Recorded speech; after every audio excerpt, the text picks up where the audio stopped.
Welcome to the Berggren Forum, everyone. Just one announcement today. That is that next week's Berggren Forum will be given by Eliza Beckwith. She's the visiting professor of theatre, and the title of her presentation is "The Show Must Try to Go On, Theatre in the Time of COVID." And today, I'm very pleased to introduce Tim Ferdinands, Professor of Mathematics, and the title of his talk is Constructing Cantor Sets, Intervals and Cantorvals from Infinite Sums. So, Tim, over to you. Yeah, thank you. So I want to talk about these Cantor sets, intervals, and Cantorvals. This is just some stuff from some research that I've done and published some stuff on. I'm assuming that very few, if any of you, know what these terms mean. And so I'm going to try to not include a lot of the technical language, but I do want to give you guys a flavor of what all of these things, Cantor sets, particularly in Cantorvals, what those are. All right. I mentioned in the abstract that I didn't want to or didn't assume any prior knowledge of advanced mathematics. And so I just want to start out with addition. I think we're all familiar with how to add numbers together. We can add two numbers together. We can add three numbers together, like 2 + 5 + 8.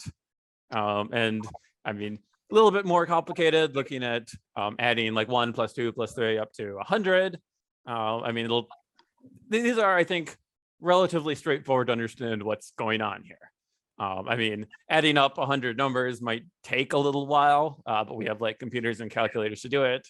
And it's not really a difficult concept. By the way, that last sum there is actually 5,050. There's a lot of interesting math and nice story about how to compute that, but that's not actually what I'm going to be talking about today.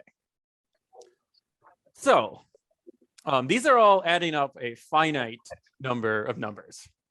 And so what today's talk is going to be about is infinite sums. And so supposing we are adding up numbers and we just do this infinitely many times. And so the question is, well, what types of things can we get if we do this? This first example here, we have numbers 1 + 2 + 3 + 4 + 5. And if we do this infinitely many times, well, what do we get? And then we can also look at, suppose we do 1 + a half + a fourth + an eighth, 8 + 1/16, and so on. You can keep going in that direction as well. And then 0.3 + 0.03 + 0.003, and so on. That's another way we can describe adding up an infinite number of numbers. All right, so the question is, how can we calculate this? Maybe you might be thinking, well, can we calculate this? We certainly can. That's what makes this a very interesting thing to study. So just looking at history, the ancient Egyptians knew how to calculate this, going back to, I guess, 3,500 years. We see this is the first recorded example was on the Rhine papyrus. These mathematicians used infinite sums to solve a couple math problems. And you can actually find this document today in the British Museum. And so this idea that you can take an infinite number of numbers and add them all together and get something that's finite was a very confusing idea for a long time. And actually, one of the common ideas that sort of made people realize this was sort of more possible was from Zenos Paradox. So this is a pretty famous paradox. The way it reads here, suppose Atalanta wishes to walk to the end of a path. Before she can get there, she must get halfway there. And before she can get halfway there, she must get a quarter of the way there. For the quarter, must travel 1/8, for 1/8, 1/16, and so on. So the idea is that she's at every step, she's traveling a certain distance and always traveling in a positive direction. So the total distance that she's traveled is always more. So it keeps moving closer and closer. And you can repeat this infinitely far. And I mean, the idea is that she's never going to get to the end of the path. And so even when she does this infinitely many times, the total distance that she's actually traveled is still finite.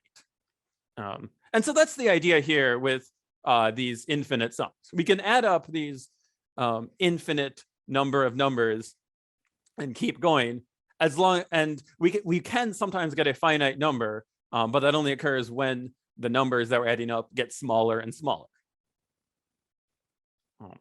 Okay, so getting back to how we actually calculate what these sums are. So these are the three examples that I sort of had a couple slides ago. If we add up 1 plus 2 plus 3 plus 4 plus 5 plus 6, so on, we go do that infinite number of times, we're going to get infinity. The numbers that we're adding just keep getting bigger and bigger and bigger. And so if we add them all together, the total sum is going to be even bigger. And actually, most of the ways you're going to add up an infinite number of numbers, you actually do get infinity. I think that's kind of the natural idea here. But the interesting cases are when the numbers get smaller, what goes on. So if we look at this 1 plus a half plus a fourth plus an eighth plus 1/16, and so on, each term is like half of the previous term, we can actually calculate what this number is. It turns out that sum is actually equal to 2. Unless you've seen it before, it maybe isn't completely obvious why that's the case, but it is equal to 2, a finite number. This third example here, if we're adding up 0.3 plus 0.03 plus 0.003 plus 0.003, and so on. If we do this infinitely many times, we get this infinitely long decimal of 0.3333, where the threes just keep repeating forever. I mean, so remember, decimals can go on forever. And so adding up an infinite number of terms, each term basically represents the next 3 in the decimal spot. And I mean, if you've done computation with numbers, many of you might be familiar that this decimal is actually equal to 1/3. It's the way we represent the number 1/3 as a decimal. So it's a pretty natural number there. And so, I mean, the point is sometimes an infinite sum of numbers is equal to a finite number. And that's what makes this interesting. When we have something that's infinite, so something that's maybe a little bit messy, but we can do this computation and get something finite, something nice to work with. That is inherently a very interesting thing in mathematics. And so I want to use a little notation here and some of the terms that we use. So this is called an infinite series, and this is an infinite sum. I use the sigma notation here. This is sum from k equals 1 to infinity of a of k. I guess if you haven't seen mathematical notation like this before, it might seem a little bit complicated or whatever. It's really just saying adding up all of these values, a1 plus a2 plus a3, starting at k equals 1, the a1, and then it just goes on infinitely far. I mean, that's all that's going on here. And so we use these terms for our infinite sums. An infinite series is called convergent if the sum is a finite number. Otherwise, it's called divergent. So divergent means it's really like going to infinity in these cases. And so these convergent series, these behave nicely mathematically. And what I mean by that is when we have this infinite sum that's equal to a finite number, we can do a lot of mathematical operations on it. Things like multiplication, addition, division, just normal things that we can do with numbers. And actually, when a series is divergent, we really can't do any of those things, at least in the same way that we understand those. And so this idea of being able to do normal operations on something that's an infinite sum is actually a pretty interesting thing. All right, yeah, I guess I should mention there's a lot of very interesting mathematical theory. I'll go back to the slide about determining whether a series is convergent or divergent. So whether it equals an infinite sum or an infinite number or not. And actually, in a second semester of calculus, we see that there's a pretty significant portion of the class devoted to all these different methods that you can try to figure out whether a series converges or not. So one special case of an infinite series that I want to talk about is what's called a geometric series. So, I mean, this is a sum. Here, it's the sum of the numbers. So where a and r are just numbers, if we have, it's a plus a times r plus a times r squared plus a times r cubed. Next one's plus a times r to the fourth, and so on. If we follow this pattern and we add up these infinite number of numbers here, that's what a geometric series is. So it turns out that this geometric series converges if our r is some number between -1 and 1. And it diverges, so it's infinite for any other r. And so when we have a geometric series, we can very quickly see whether it converges or diverges. We just look at what is our number r. So a couple examples here. So this first one is actually an example that I gave. It's 1 plus a half plus 1/4 plus 1/8 and so on. Because our r is, well, the r is going to equal to 1/2 in this case. And so because that's between -1 and 1, this converges. I guess I should mention the r is equal to 1/2 because every term is multiplied by half of the previous term here. If you notice in our definition, when we're giving what a geometric series is, every term is multiplied. It has an extra multiple of r in it from the previous term. So that one converges. This second example, we have 6 times 5/3 plus 6 times 5 squared over 3 squared plus 6 times 5 cubed over 3 cubed. Follow that pattern. This one has r equal to 5/3.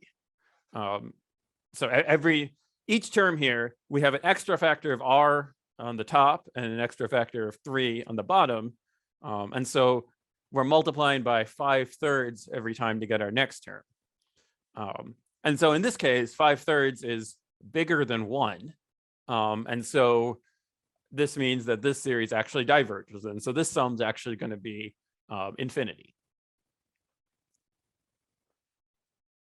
All right, so just want to consider this series here. This is a geometric series because every term is 1/2 of the previous term. So we have 1/2 plus 1/4 plus 1/8 plus 1/16 plus 1/32, and so on. So we know that this converges. We have an r is equal to 1/2. And in particular, this is actually the same series that we saw referenced in Zenos Paradox, where she walks half of the path on the first step, and then on the second step, 1/4, the next step, 1/8, the next step, 1/16, and so on. And so this would actually give like the total distance of the path that she would have walked if she did this infinitely many times. And so, I want to show a picture here geometrically what's going on. So if we look at a square, we have, think about this as a square with a total area of 1. So for our first term, we have 1/2. So that's going to be half of the square. So the second term is 1/4. So if you think about this sort of sum, it's the accumulated area that'll be shaded in of this square. The next term will be 1/8. Next term is 1/16, and we can keep going. So if we continue this, I mean, I didn't continue this graphic, but it gets smaller and smaller. The idea is that every term is half of the previous term, but it's also exactly half of what's left. And so you can see that uncovered space, it's going to keep getting smaller and smaller into that upper right corner. It's eventually just going to vanish there. And so because of that, we would say that this sum is equal to 1. The idea here is that the total sum of all of this area, it gets closer and closer to 1. It gets infinitely close to 1. It never quite reaches it, but because it gets infinitely close, if we think about it as adding up to infinity, this actually equals 1. That's the idea here.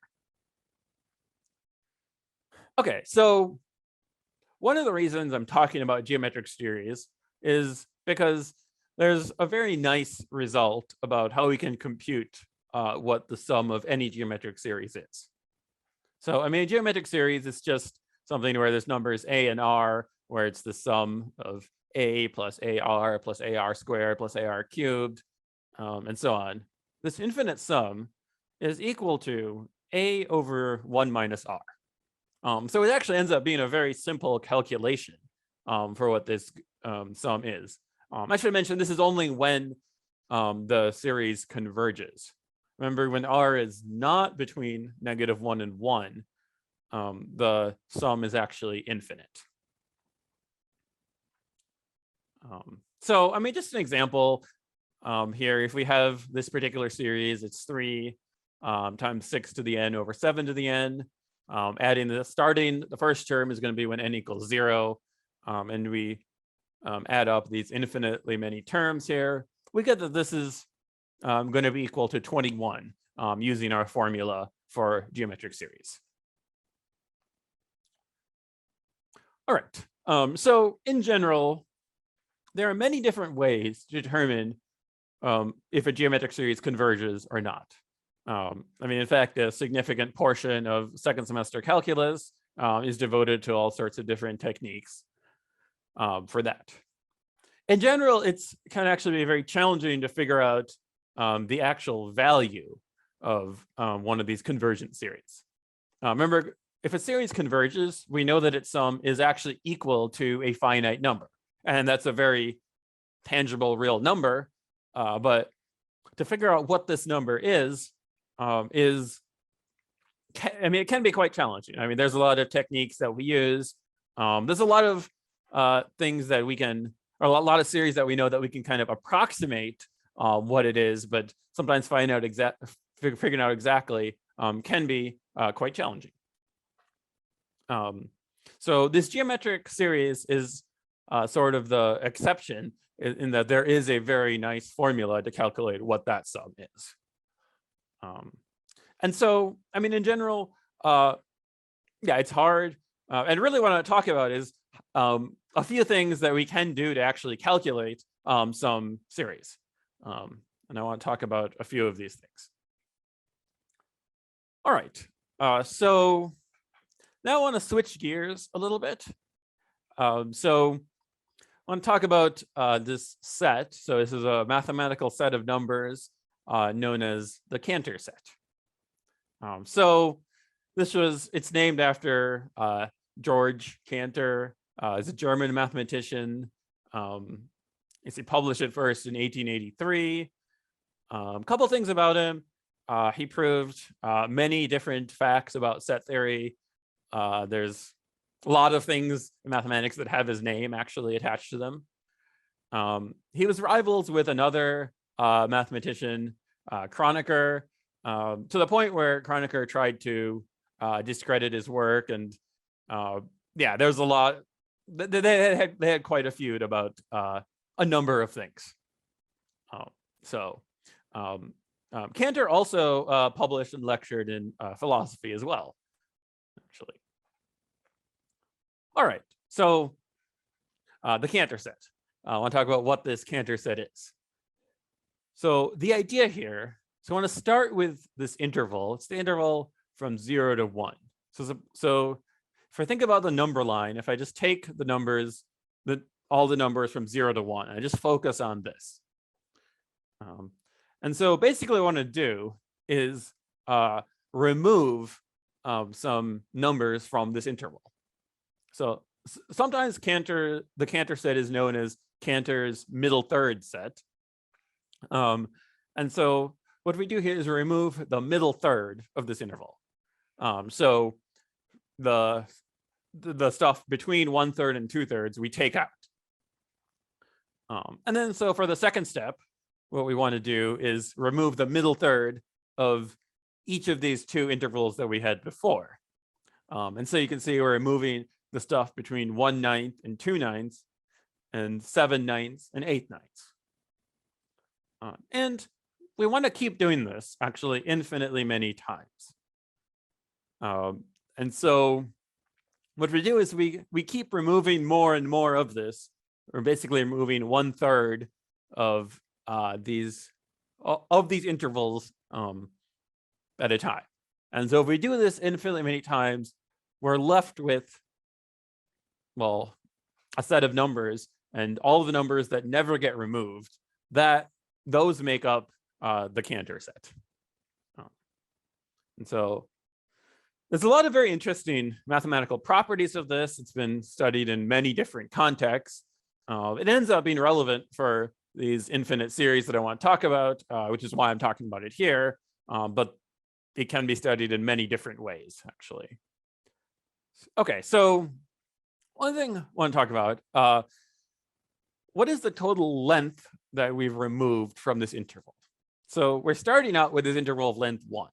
So we have all these numbers of length. This set adds up to length 1. At our first step, we're removing stuff of length 1/3. Now our second step, we're removing two intervals.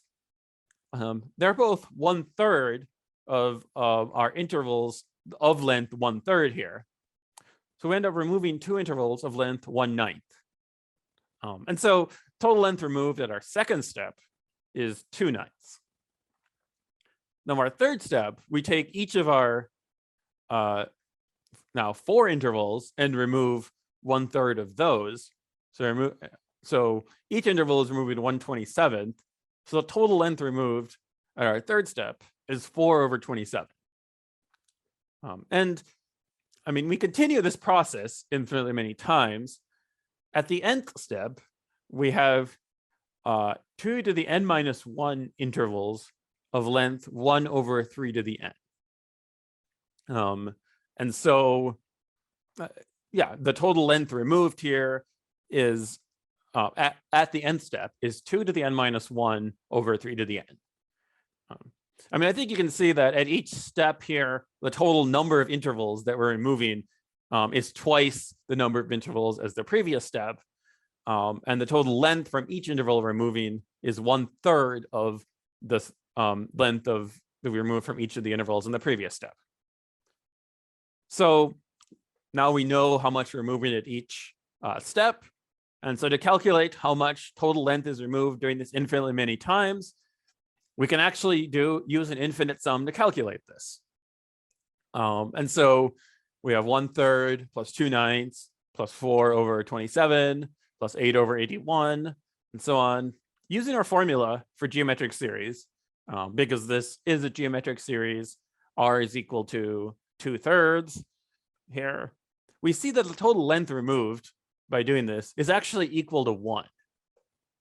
And so if you remember, we're actually removing things from this interval from 0 to 1. So we started with something of total length 1. and we've basically removed all of the length that we could from this interval. And so, I mean, you might think, okay, is there anything left? Well, there is stuff left. We haven't removed every point, but the Cantor set does not contain any intervals. So there's no length remaining. And so, I mean, what that means is there's only isolated points.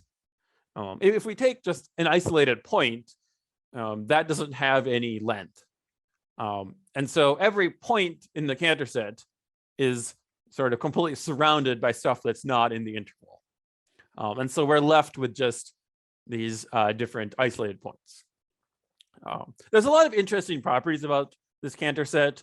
I'm actually not going to get into it, but I actually probably could give a whole talk on that.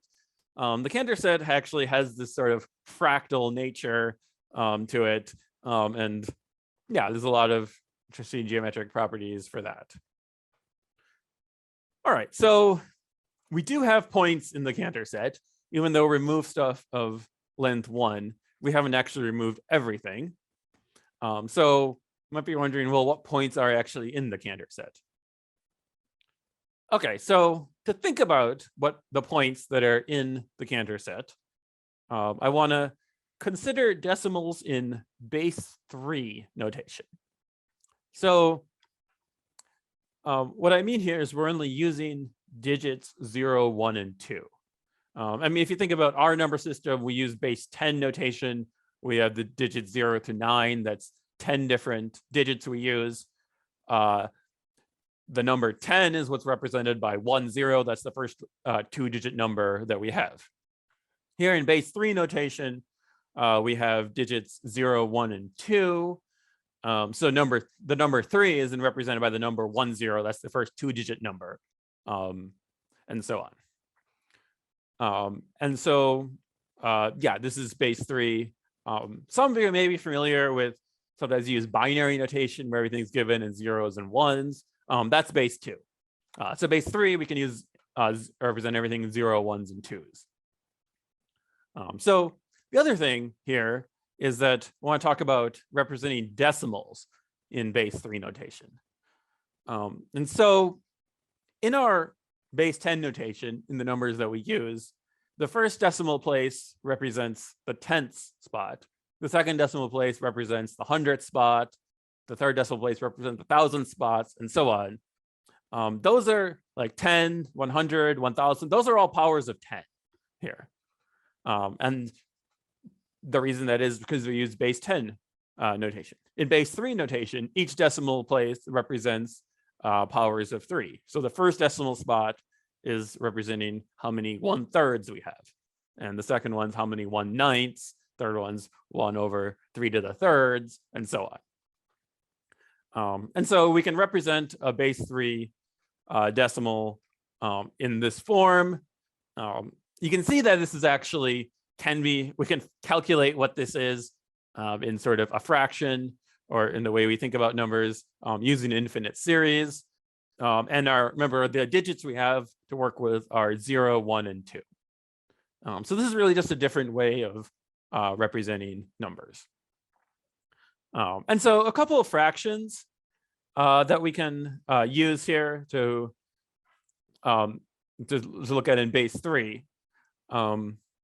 So we have 1/3 is the decimal 0.1.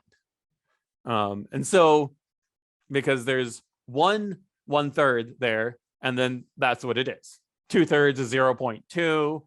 1/9 is 0.01. So on 5/9 is 0.12. That's because 5/9 is equal to 1/3 plus 2/9 there. So, I mean, one of the things that maybe is interesting here is that the fraction 1/3, we don't need this infinite repeating decimal for this in base 3. We can actually just represent it by 0.01. It's just a regular terminating decimal. Whereas with our base 10 number system, remember 1/3 is this infinite repeating decimal that can sometimes cause problems if you're calculating things with computers and stuff. Now, one disadvantage is that if we look at like the number or the fraction 1/2 in base 3, this one actually does, this one is actually an infinite repeating decimal. It turns out this is 0.011111, where ones repeat on forever. So, I mean, something like 1/2, you would actually need this infinite decimal to represent it there. Okay, so that's base 3 notation for numbers. So I wonder, how does this relate to the Cantor set? So the idea is, if you remember, in the Cantor set, we started with this interval from 0 to 1. And we removed everything between 1/3 and 2/3. So the idea here is, in base 3 notation, everything between 1/3 and 2/3 has a first decimal place of 1, 0.1 something. I mean, it's similar to maybe how in our base 10 decimal system, everything between 1/10 and 2/10 starts with its base 10 decimals 0.1 something. It's the same idea here, but with thirds. And so these points here, or all these numbers that start with 0.01 something, are all the things we took out at the first step. And so we know that the Cantor set actually can't contain any numbers where the first decimal place in base 3 notation has a 1 there. And so on. This actually continues. The second step ends up removing all of the numbers that have the second decimal place equal to 1. The third step ends up removing all of the numbers where the third decimal place is equal to 1, using this base 3 notation. And so repeating this infinitely many times, turns out that this Cantor set, it contains all of these base 3 decimals between 0 and 1 that don't have any 1s in them. So it can be represented using only 0s and 2s. And so that's what we have left here. So I should mention that this does actually include some non-terminating decimals that can go on forever. So the number 1/3 in base 3 notation, it is 0.1. But we can also write it as 0.02222 repeating on forever, where those 2's keep going on forever. That ends up being the same thing. And so 1/3 actually is going to be still in the Cantor set. And I mean, another number that we see, 1/4, is as well in base 3, that can be represented as 0.020202 repeating on forever. All right, so that's what this Cantor set is. Now, getting more towards the result that I want to talk about is I want to introduce this idea of selective sums. So if we have this infinite sum, it's x of n, it's x1 plus x2 plus x3, and so on, going on forever. Suppose this is, if this is a convergent series with positive terms, because it's convergent, we know that this infinite sum is equal to some finite number. What I want to do is, suppose we want to add up only some of the terms. So we want to leave out some of these terms here in this sum. So since we're removing things from this sum that's finite, we're making it a little bit smaller, but it's still going to be finite. We're not going to change the notion of whether it's going to go to a finite number or not. It'll go to a different number. Most notably, it'll be smaller, but it still goes to a finite number. And so by removing sort of terms, basically considering all these different subsets of all these terms we're adding up, we can add those up and get different sums that converge to different numbers. And so, I mean, I call each of these a subsum because it's just a sum of a subset of the terms.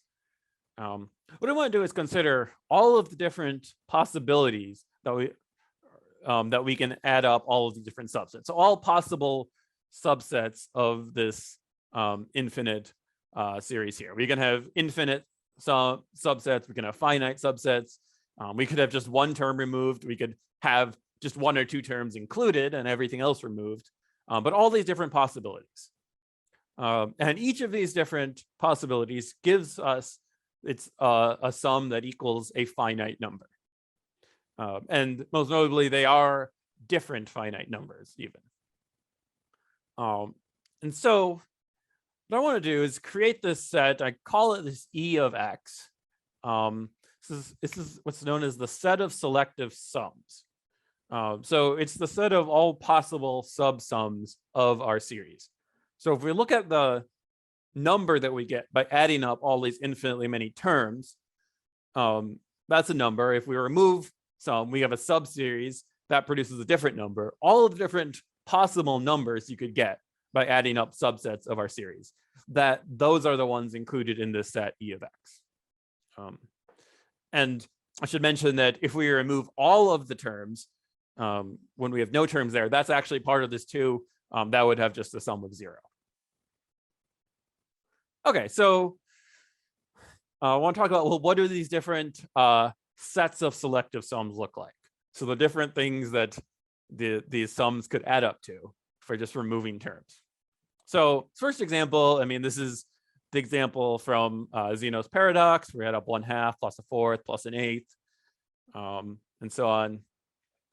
One of the ways that we can do this, I want to use base 2 decimal notation. So this is like binary numbers here. So all of our digits here are 0s and 1s. So our first digit is a 1/2. Second digit gives us 1/4. Third digit gives us 1/8, and so on. The set of selective sums of this series, it contains all base 2 decimals, where our digit is either 0 or 1. If you notice, if we add up all of these terms here, this infinite number of terms for all the terms, we basically get this repeating decimal 0.1111, which goes on forever. And so the idea is if we remove like the third term, that means instead of a 1 in the third decimal spot, we'd have a 0 because that term wouldn't be included there. And so this idea of all of the terms that are included there in base 2 decimal notation will have a 1 in that spot. All of the terms that are not included will have a 0. And so it's all possible ways of doing that. Well, it turns out that all possible ways of having base 2 decimals where we have a 0 or 1 as part of the representation is actually all of the numbers between 0 and 1. And so every single number in this interval from 0 to 1 can be represented as the sum of a subset of the terms from this infinite sum.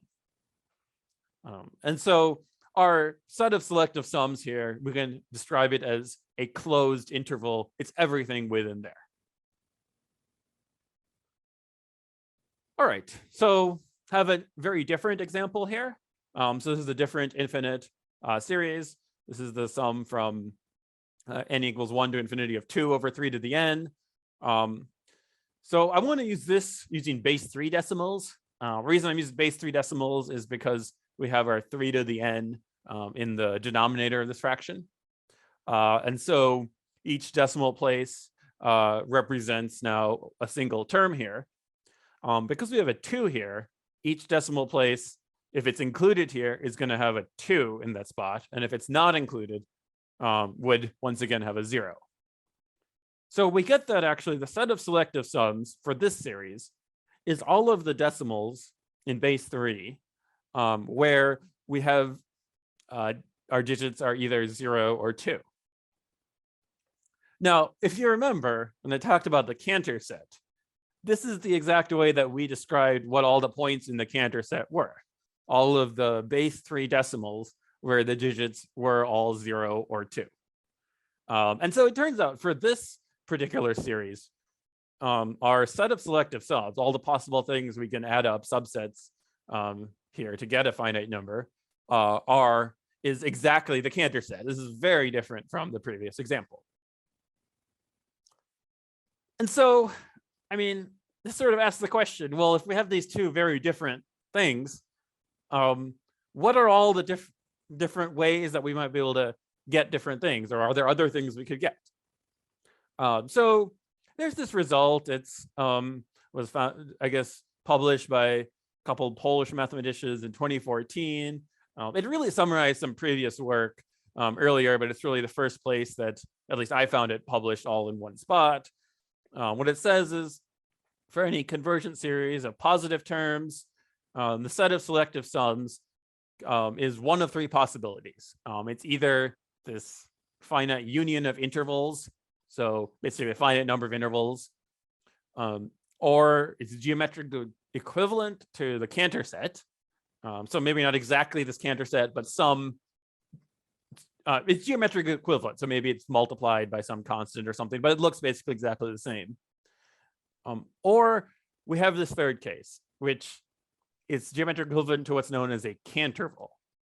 Now, a Cantorval is basically this Cantor set. Remember, Cantor set has all these isolated points, plus a couple intervals added in between there. So it's like a Cantor set plus a couple intervals. I guess hence the name Cantorval. And so this is the third case. Should mention that Cantorvals are not very common here. For most series that are studied, or most series that we actually know about, that we've done stuff with, the set of selective sums is either a union of intervals or a Cantor set. And there's actually very few known examples of these series whose set of selective sums is actually equal to this Cantorval. And so this leads us to say, well, how do we know if something's going to be a Cantorval? How do we find more of these? Sort of a very open, or a very interesting open question in math is, how can we classify all these different series whose set of selective sums is equal to a Cantor set, or even something like a Cantor set or something like that. And so, I mean, for this, I mean, basically the result I want to talk about is found a couple examples of series whose set of selective sums is a Cantor set. So I use this thing called a multi-geometric series. Basically what's going on here is I have these numbers A1, A2, A3 up to AN. So have this collection of numbers, add those up, and then next one multiply all of those same numbers by Q, some number Q, then multiply all of them by Q squared and Q cubed, and so on. So the idea is it's like a bunch of these different geometric series all put together. So, I mean, a couple examples here. See this first one here, it's like 3/4 plus 2/4 plus 3/4 squared plus 2/4 squared, and so on. This next one, we have like 1, 3, and 4. First one we divide by 7. Next time we divide by 7 squared, 7 cubed, and so on. And we think about adding those up infinitely far. All right, so this is actually the result that I have from this. And so we have this multi-geometric series here. There's this Q that comes across. I mean, you can see these Cantorvals are maybe somewhat elusive because it requires kind of this really complicated formula to kind of go out of my way to find these numbers A, N, D, and Q that all satisfy this. But what the result here says is that if we have a series that looks like this, and we have a Q that's between 1/2n plus 2, and then the minimum of this D over A and A minus D over n plus 2 times A plus n squared plus n times D, then it turns out the set of selective sums for a series is a Cantorval. I should mention that to find numbers A, N, and D that work so that there is actually a gap between these two, that you can find a value Q that fits in between those, is a non-trivial thing. But there are a lot of examples where this actually does work out. And so, I mean, a couple examples. Actually, this first one here is actually not from this set, from this theorem, but this is sort of a commonly known example of a series whose set of selective sums is a Cantorval. So we have something like 3/4 plus 2/4 plus 3/4 squared plus 2/4 squared, and so on. Turns out if we look at all the possible subsums of that, it geometrically is this Cantorval. So it's this in-between case. And so looking at now this example here actually came from the result that I have there, where we have this. So we have 33, 25, 17, and 2, all divided by q, and then add them again, divided by q squared, and so on. If we pick a q between 1 over 10 and 15 over 142, so any q that fits in between there, I mean, there are actually technically infinitely many q's that work, that gives us a Cantorval. And I mean, the other example that I have here also, as a result of this, there we have 17, 15, 13, 11, 9, and 1. Those all fit. We have a certain A and D and Q, I guess, that work for that formula. So take the multi-geometric series that looks like this. Pick any Q between 1/10 and 4 over 37.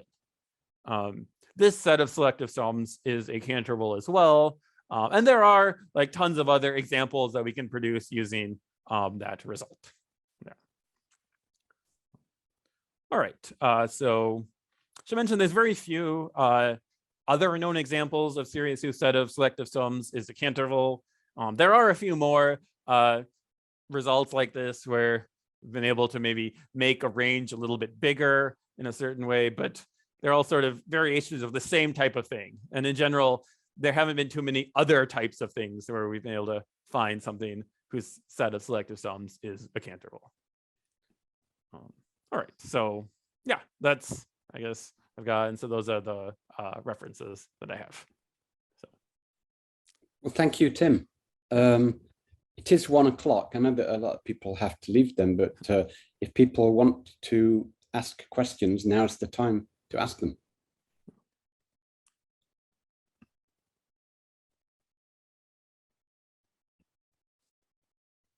Usually I have a question, but while I was able to pretty much follow it, I can't say I have any questions because sure, it's a little bit technical. Yeah, I mean, some of the actual computations I didn't talk about where they came from, I guess. The question from Corey, can you say more about the mathematical rivalry? Yeah, so let's see, it's actually been a little bit of time, but yeah, I mean, they sort of, so it was Kronecker and Cantor, they were publishing like very similar, or stuff on very similar things, and sort of neither of them actually believed the other person had the right approach to solving these problems. And I mean, Kronecker went to, well, I guess sort of disputed like what went on between them, but at some point Cantor actually was committed to a mental institution.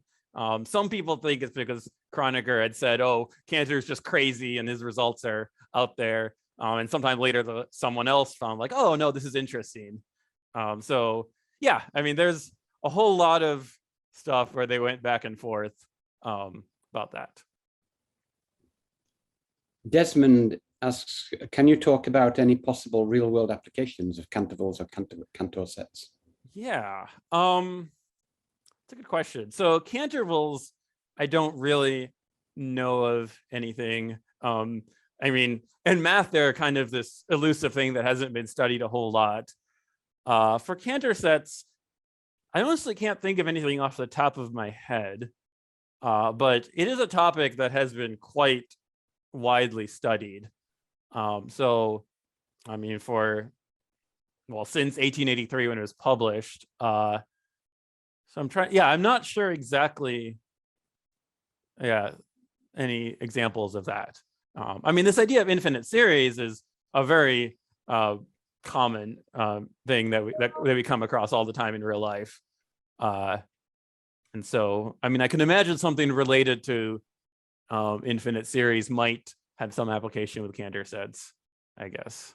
But yeah, I mean, actually, a lot of calculations we do in real life are actually came across by calculating things with infinite series. I think about like a lot of things with statistics, for example, numbers that we get anything you've done any statistics with like a normal distribution or something, all the numbers that we use are actually just approximations of things using this infinite series. We don't have exact values for like any of those things. So yeah. Yeah. Tim, I noticed on your bibliography, there's a T Ferdinands and a J Ferdinands. Yes. Who's the J Ferdinands? Yeah, so that's actually my father. Your father? Yes, yeah. So he's actually a math professor as well. He's a professor at Calvin University in Michigan. So actually, interesting story how I started getting interested in this. So he had published a couple things in this a while ago, and I hadn't really looked at it, but it was actually it was some years ago. I had gone home for Thanksgiving break actually, and he had mentioned this thing that he was working on. It actually kind of the same thing here, and he was sort of wondering how to find some Cantorvals. And like over the break, I actually like suggested a solution to it, and it ended up actually working out, and that's actually where this result came from. And so that's actually how I got into it, and so we were able to write this up, and yeah. So. Well, I can just imagine your dinner time conversations. yes, it was very interesting actually. Yeah. I feel like I spent a lot of my time as an undergrad and even a grad student trying to sort of not necessarily like establish myself differently, but like since then we've actually been able to connect again and do this. So good. Yeah. Any other questions? Because we're way past time now, and I actually have a meeting to go to. But then thank you again, Tim, for a very interesting and pretty much accessible talk. So that was great. Oh, thank you. Yeah. Thank you. Sweet. And see everyone next week. Yes.